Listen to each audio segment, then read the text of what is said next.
فاصلے اتنے زیادہ بڑھ گئے ہیں ہماری نسلوں کے درمیان، تو اور کچھ مٹتی ہوئی روایات، کچھ عزتوں کے معاملے، کچھ محبتوں کی کمی، آپ اس کو کیسے دیکھتے ہیں؟ پچھلے 20 سالوں میں میڈیا کا دور آ گیا۔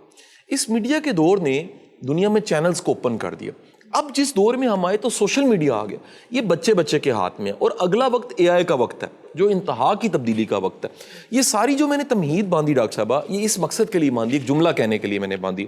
وہ جملہ یہ ہے کہ دنیا میں تبدیلی کا ایک مثبت پہلو ہوتا ہے، ایک منفی پہلو ہوتا ہے۔ مثبت پہلو یہ ہوتا ہے کہ تبدیلی بہت سے مواقعوں کو لے کر آتی ہے، اور وہ مواقع جو ہیں وہ ینگسٹرز کے لیے تو ہوتے ہی ہوتے ہیں، وہ جو پرانے ہیں، جو ہم سارے بزرگ کہہ لیجیے ہیں، کیونکہ ہمارے بچے اب جوان ہونے لگ پڑے ہیں یا بڑے ہو گئے ہیں، ان کے لیے بھی کچھ نئے مواقع ہوتے ہیں۔ ایسا ممکن نہیں تھا کہ آج سے 30 سال پہلے جہاں ٹیکنالوجی تھی، 1995 میں ہارورڈ کی ایک ریسرچ تھی کہ دنیا کی جو انفارمیشن، نالج اور ڈیٹا ہے، یہ 2 سالوں بعد ڈبل ہو جاتا ہے، لیکن اس وقت مہینوں میں ڈبل ہو رہا ہے۔ اس وقت سپیڈ اتنی تیز ہو گئی ہے اے آئی کی وجہ سے کہ دنیا کے اندر جو تبدیلی ہے اس کی سپیڈ بہت تیز ہو گئی ہے۔ آپ اس تبدیلی کا ایک اور پہلو دیکھیے، دنیا میں کامیاب ہونے اور کامیابی کے موضوع پہ جتنی کتابیں تھیں وہ مانتی تھی کم از کم 20 سال کی محنت چاہیے کسی کو لیجنڈ بننے کے لیے۔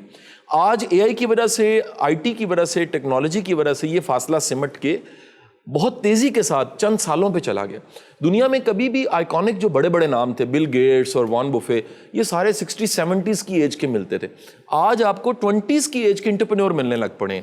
آج آپ فیس بک کے مالک کو دیکھیں، آپ سافٹ ویئر ہاؤسز کے مالکان کو دیکھیں، ینگ بچے ہمیں دکھتے ہیں جنہوں نے جینز ٹی شرٹ پہنی ہے اور وہ اس وقت بلین ڈالرز کی کمپنی کو ہیڈ کر رہے ہیں۔ تو یہ جو ساری تبدیلی ہے، اس تبدیلی میں گیپ پیدا ہو گیا۔ وہ جو گیپ ہے اس کو میں سادہ لفظوں میں کمیونیکیشن گیپ کہوں گا۔ یہ ایک نسل سے دوسری نسل کا بھی ہے، یہ نسلوں کے درمیان فاصلہ ہے، اور اس کمیونیکیشن گیپ میں بہت بڑا رول تیزی کا ہے۔ اس قدر تیزی کے ساتھ ہوا ہے کہ ہم اندازہ نہیں لگا پائے کہ پچھلی نسل کہاں کھڑی تھی اور ایک نئی نسل کہاں پر آ گئی۔